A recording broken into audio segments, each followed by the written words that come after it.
जय हिंद। यदि आप भी तैयारी कर रहे हैं बिहार लाइब्रेरियन का तो यह वीडियो आपके लिए काफ़ी ज़्यादा इम्पोर्टेंट है। यह वीडियो यूनिट 4 है। यह वीडियो सुमेर सर के ही द्वारा लाया गया है। आप इस वीडियो को ऑडियो बुक के तौर पर ले सकते हैं और सवाल सुन करके इन सवालों का जवाब देने की कोशिश करें। तो ये देखिए, इस तरह का आपका टॉपिक है यूनिट 4 में। पहला सवाल ये है, सूचना के दस्तावेजी स्रोतों को 3 श्रेणियों अर्थात प्राथमिक, द्वितीयक और तृतीयक, इन तीनों स्रोतों में किसने वर्गीकृत किया? इसको इंग्लिश में पढ़ेंगे। Who categorised documentary sources of information into 3 categories, that is primary, secondary and tertiary sources. तो इसका सही जवाब है डेनिस ग्रोगन। क्या नाम है? Dennis Grogan. अगला सवाल है, सूचना के दस्तावेजी स्रोतों को 3 श्रेणियों में कब बांटा था डेनिस ग्रोगन ने? सही जवाब है 1982 में। अगला सवाल है, सूचना के दस्तावेजी स्रोतों को कुल 2 श्रेणियों में किसने बांटा था और कब बांटा था? सही जवाब है C.W. हैनसन 1971 में। 2 श्रेणी का मतलब प्राइमरी और सेकेंडरी। वहीं पर डेनिस ग्रोगन ने 3 श्रेणी अर्थात प्राइमरी, सेकेंडरी और टर्शियरी। नेक्स्ट सवाल है, यूनेस्को के अनुसार एक पुस्तक में कम से कम कितने पेजेस होने चाहिए? इसका सही जवाब है 49 यानी 49। अगला सवाल है, विश्वकोश शब्द किस भाषा से लिया गया है?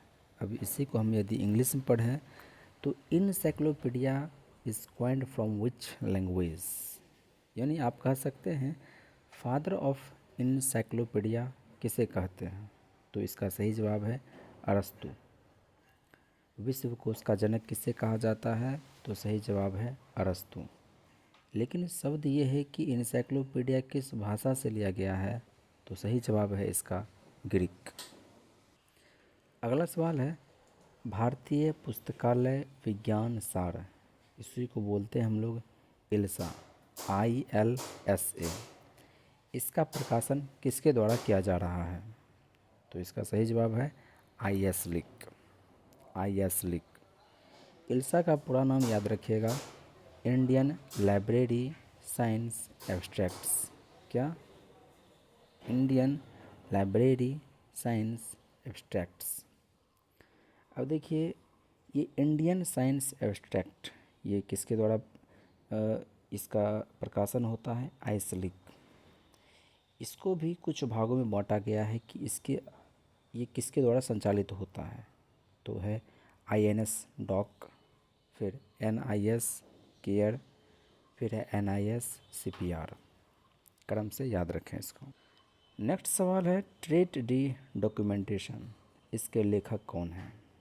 सही जवाब है पॉल आउटलेट। फिर से सवाल सुनेंगे, ट्रेट डी डॉक्यूमेंटेशन, इसके लेखक कौन हैं? सही जवाब है पॉल आउटलेट।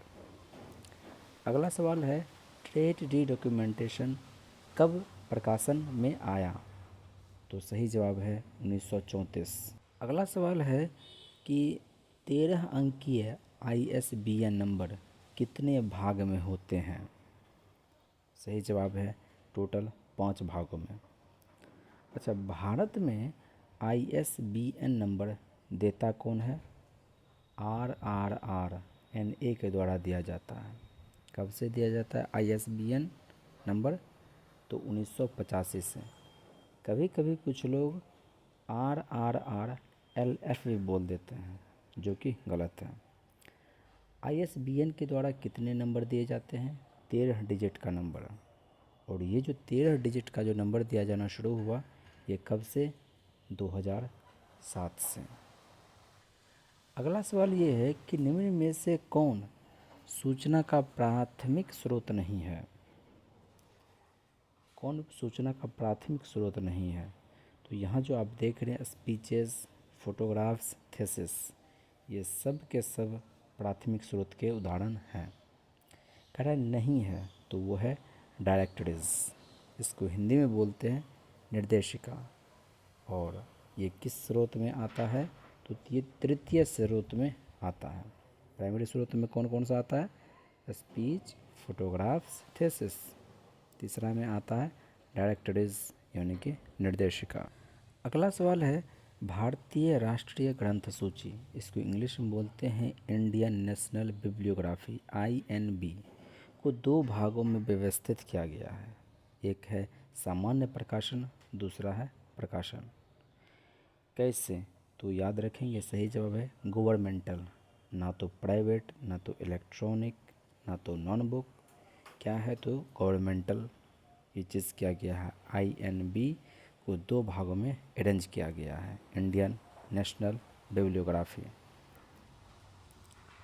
अगला सवाल ये है कि लाइब्रेरी हेराल्ड ये कहाँ प्रकाशित होता है? सबसे पहले बात तो समझिए, लाइब्रेरी हेराल्ड ये कितने मासिक की पत्रिका है? तो सही जवाब है त्रैमासिक पत्रिका है ये। और ये जो लाइब्रेरी हेराल्ड है किस एसोसिएशन द्वारा प्रकाशित होता है? सही जवाब है दिल्ली लाइब्रेरी एसोसिएशन। अब है कि इस लाइब्रेरी हेराल्ड इसकी शुरुआत किसके द्वारा की गई थी? तो सही जवाब है PN कौला। नेक्स्ट सवाल, लास्ट सवाल कि लाइब्रेरी हेराल्ड कहाँ से प्रकाशित होता है? तो इसका सही जवाब होगा दिल्ली। अगला सवाल है वर्ल्ड ऑफ लर्निंग के प्रकाशक का क्या नाम है? सही जवाब है यूरोपा पब्लिकेशन। समझिएगा, ये वर्ल्ड ऑफ लर्निंग इसका प्रकाशन जो हुआ था पहली बार वो 1947 में हुआ था। कहाँ हुआ था? तो लंदन में हुआ था। और इसी वर्ल्ड ऑफ लर्निंग ने ही डायरेक्टरी लाया जिसको बोलते हैं निर्देशिका, जो कि तृतीय स्रोत है। अगला सवाल है इंडियन लाइब्रेरी मैनिफेस्टो ये पुस्तक कब और किसने प्रकाशित किया था? सही जवाब है 1990 में रंगनाथन के द्वारा। सवाल ये कि इसको प्रकाशन किसके द्वारा किया गया था? इसका सही जवाब है ABC पब्लिशिंग हाउस। अगला सवाल है organisation of knowledge in libraries. Organisation of knowledge in libraries, इस पुस्तक के लेखक कौन हैं? सही जवाब है HE ब्लिस।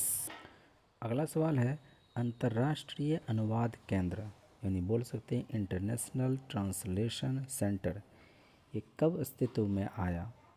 तो सही जवाब है 1961। अंतर्राष्ट्रीय ISBN एजेंसी कहाँ पर स्थित है? सही जवाब है लंदन में स्थित है।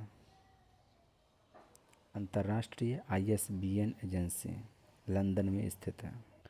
अगला सवाल है संदर्भ सेवा, इसको इंग्लिश में बोलते हैं रेफरेंस सर्विस, इसकी अवधारणा किसके द्वारा दी गई थी? तो सही जवाब है सैमुअल ग्रीन। क्या? Samuel green. अब कुछ अन्य सवाल ये हैं कि रेफरेंस लाइब्रेरियन ये किन को द्वारा दिया गया था? तो वो होगा सैमुअल ग्रीन। फिर है रेफरेंस डिपार्टमेंट यानी संदर्भ विभाग, ये किसके द्वारा दिया गया था? मेलविल डेवी के द्वारा। फिर है रेफरेंस इंटरव्यू, ये किन के द्वारा दिया गया था? सही जवाब है हचिंसन। अगला सवाल है इग्नू द्वारा कौन सा राष्ट्रीय डिजिटल रिपोजिटरी विकसित किया गया है? क्या क्या? National digital repository NDR, national digital repository, ये डेवलप किया गया है इग्नू के द्वारा। तो इसका सही जवाब है ई ज्ञान कोश। क्या नाम है? ई ज्ञान कोश। अगला सवाल है इनफ्लिबनेट का मुख्यालय कहाँ स्थित है? सही जवाब है गांधीनगर, गुजरात में। इनफ्लिबनेट का फुल फॉर्म भी याद रखेंगे, इंफॉर्मेशन लाइब्रेरियन नेटवर्क। इसकी स्थापना कब हुई थी इनफ्लिबनेट की? 1991 में हुई थी। और इनफिलिपनेट की शुरुआत किसके सिफारिश पर हुई थी? तो वो है प्रोफेसर यशपाल कमेटी। क्या नाम था? प्रोफेसर यशपाल कमेटी के द्वारा।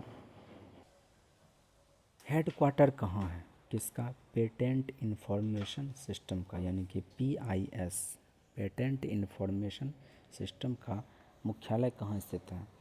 तो सही जवाब है नागपुर में। इसकी स्थापना कब हुई थी? 1980 में। नेक्स्ट सवाल है OCLC की स्थापना किस वर्ष हुई थी? OCLC सही जवाब है 1967 में। आपको पता होना चाहिए OCLC का फुल फॉर्म क्या होता है? Online computer library centre.